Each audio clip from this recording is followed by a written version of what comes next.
ঢাকার এক সাধারণ পরিবারের মেয়ে লিয়ানা স্বপ্ন ছিল নিজের মতো করে বাঁচবে, কিন্তু সেই স্বপ্ন ভেঙে চুরমার হয়ে গেছে এক ভয়ঙ্কর ঘটনার পর। মামির ডিভোর্সি বড় ভাই, 3 সন্তানের বাবা, যে মানুষটা তার জীবনের সবচেয়ে অন্ধকার অধ্যায় হয়ে দাঁড়িয়েছে, সেই মানুষটার সাথেই লিয়ানার বিয়ে ঠিক হয়েছে। কারণ সমাজের চোখে মান সম্মান বাঁচানো। লিয়ানা কান্নায় ভেঙে পড়েছিল, আমি ওর সাথে বিয়ে করব না, প্লিজ আমাকে বাঁচান। কিন্তু কেউ শুনেনি।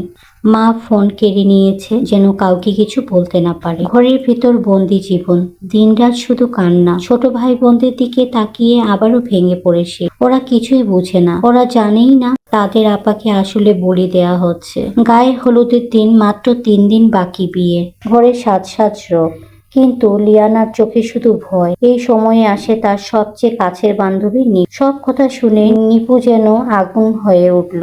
পুলিশে দেওয়ার বদলে তোকে এই লোকটার সাথে বিয়ে দিচ্ছে, এটা কেমন পরিবার? লিয়ানা অসহায়ের মতো বলল, আমি কি করব?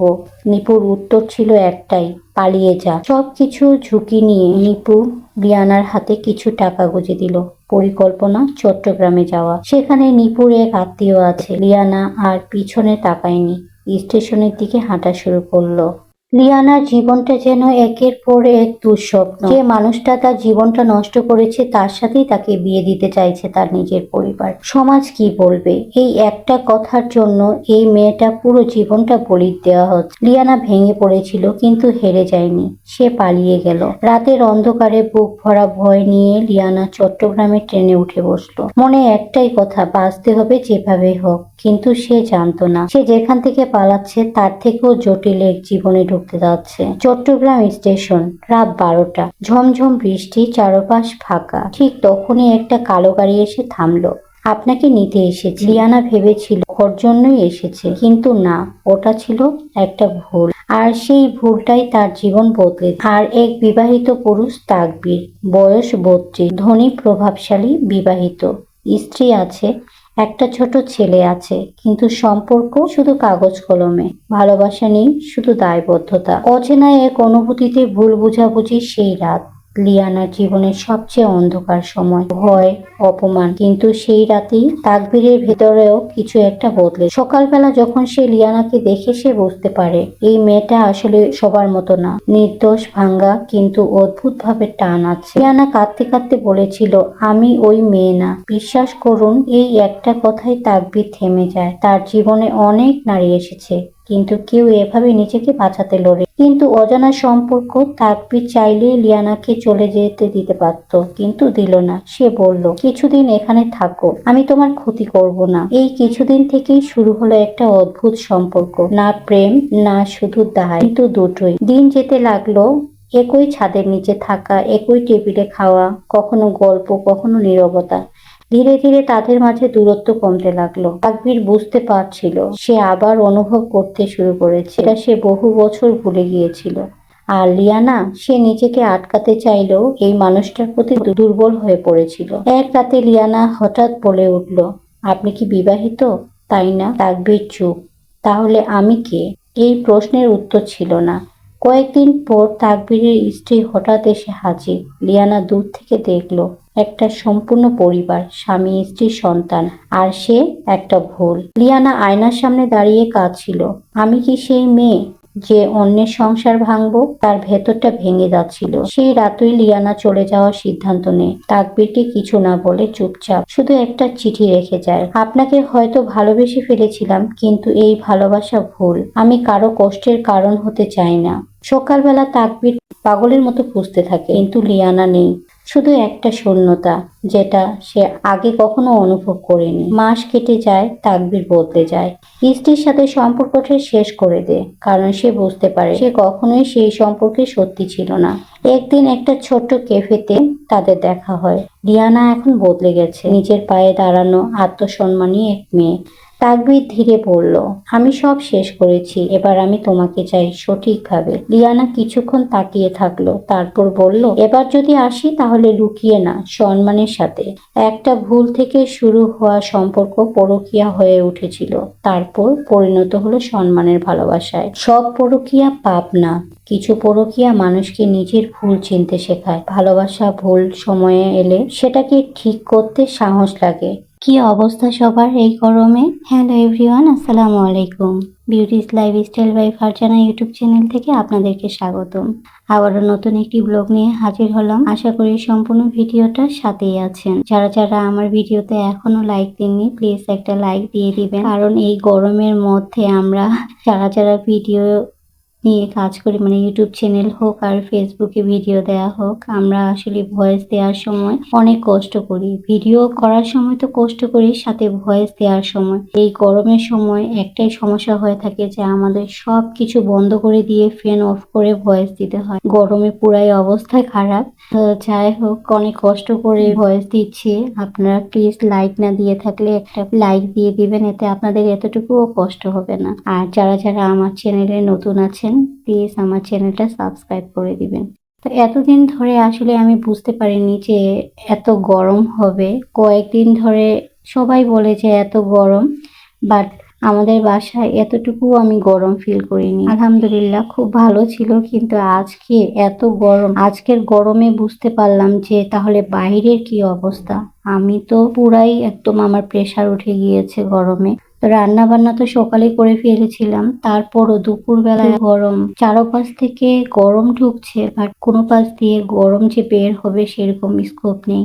কারণ আমাদের তো প্রতিটা নেট লাগিয়ে দেয়া হয়, বিড়ালের জন্য নেট খুলে রাখি না। তারপর তো আরেকটা যেটা পর্দা লাগিয়ে রাখতে হয়, কারণ আমাদের বিল্ডিং এর চারপাশেই বিল্ডিং, আর সবারই জানালা বা বেলকনি সবারই সোজাসুজি। আমরা যদি জানালার পর্দা খুলে রাখি তাহলে ওই সাইড থেকে সব দেখা যাবে। তো এই জন্য আসলে সব পর্দা টেনে রাখতে হয়। আর প্রথমেই কিন্তু আমি এই বাসাটা পছন্দ করিনি এটার কারণে যে নিজের বাসায় থাকবো কিন্তু কোনো প্রাইভেসি থাকবে না, আমাদেরকে চারপাশ থেকে সবকিছু বন্ধ করে রাখতে হবে। এই জন্যই আমার পছন্দ হয়নি। কিন্তু আসলে এমন সময় আমাদের ফ্ল্যাট খোঁজার ছিল, তারা ছিল, মানে ডাক্তার আপনাদের ভাইয়াকে বলেছিল যে ইমিডিয়েটলি আপনি বাসা চেঞ্জ করেন, লিফটের বাসা ছাড়া আপনার কোনো মতেই সিঁড়ি দিয়ে ওঠানামা করা যাবে না। তো সেই সময় আসলে আপনাদের ভাইয়ার অফিসের আশেপাশে আমরা ওইভাবে ফ্ল্যাট পাইনি। সব ছিল 3 রুমের ফ্ল্যাট, ওগুলোতে লিফট আছে। 2 রুমের ফ্ল্যাটে তেমন লিফট ছিল না। তো আমরা খুব তাড়াতাড়ি বাসাটা চেঞ্জ করি। তো এখন আমরা বাসাটা নিয়েছি আপনাদের ভাইয়ার অফিস থেকে একটু দূরে, কিন্তু ওর ভালোর জন্যই আমরা এদিকে এসেছি। কিন্তু এখন কি হয়েছে, এখন আপনাদের ভাইয়ার অফিসে যাওয়া আসা করাটা সমস্যা হয়ে গেছে। প্রতিদিন অফিস থেকে রাতের বেলা যখন আসে, আসার পরে তখন ওর অস্থি শুরু হয়ে যায় ব্যথায়। তো এখন তো বুঝতে পারছি আসলে কষ্ট হয়ে গেছে ওর জন্য, যেহেতু অনেক দূরে। এখন কি করব বুঝতে পারছি না। একটা বাসা চেঞ্জ করা যে কত কষ্টে, যারা করে তারা জানে। সব দিক দিয়ে আসলে কষ্ট, যদিও দেখতে পাচ্ছি যে আসলে কষ্টটা অনেক বেশি হয়ে গেছে। এখন কি করব বুঝতে পারছি। এখন ফ্ল্যাট চেঞ্জ করতে গেলেও এখন ফ্ল্যাট খুঁজতে হবে। ফ্ল্যাট খোঁজাটাও একটা প্যারা। আর মনের মতো ফ্ল্যাট পাবো কিনা, যেমন তেমন ফ্ল্যাটে তো চাইলেও উঠতে পারবো না। এখন কি করব বুঝতে পারছি না। তো এই যে আপনাদের ভাইয়ার জন্য আমের শরবত করে রাখলাম, আমিও খেলাম। যেহেতু প্রচুর গরম, আপনারা আপনাদের ভাইয়ার জন্য দোয়া করবেন, ওর শরীর যেন সুস্থ থাকে। আসলে একটা সংসারে স্বামী যে কি, সেটা মাথার উপর ছায়া না থাকলে কেউই দাম দেয় না। তো গত কয়েকদিন আগে আম নিয়ে এসেছিলাম, তো সেই আম দেখি যে ফ্রিজের মধ্যে অনেকটা নরম হয়ে গিয়েছে। নরম বলতে অনেকটা বরফের মতো কেমন হয়ে গিয়েছিল। তো আমি এই আমগুলো কেটে নিয়ে ভাবলাম যে যেহেতু প্রচুর গরম, তাহলে একটু জুস বানাই খাই আর হাজবেন্ডের জন্য রাখি, কিছুক্ষণের মধ্যেই চলে আসবে।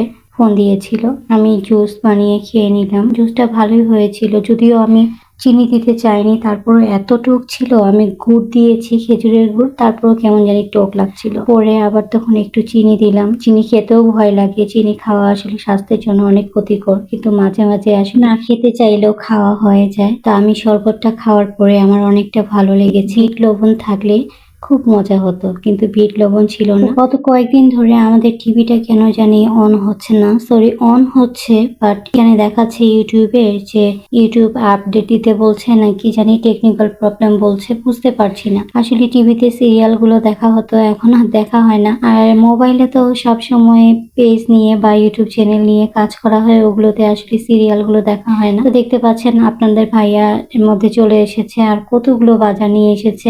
এই বাজার নিয়ে আসলে উঠা, সিঁড়ি দিয়ে তো উঠতে হয় না, লিফট দিয়ে। তারপরও আমাদের মেইন রোড থেকে আমাদের বাসাটা একটু ভিতরে, তো এই ভিতরে রিক্সা আসে না, এই রাস্তাটা আসলে হেঁটে আসতে হয়। এটা ওর জন্য অনেক কষ্টকর হয়ে যায়। তো এই যে খাবারগুলো নিয়ে এসেছে, এই খাবারগুলো কিন্তু আমার মোটেও পছন্দ না। আমার ফাস্ট ফুড আইটেম বলেন বা বিরিয়ানি বা এই খাবারগুলো আমি একটু কম পছন্দ করি।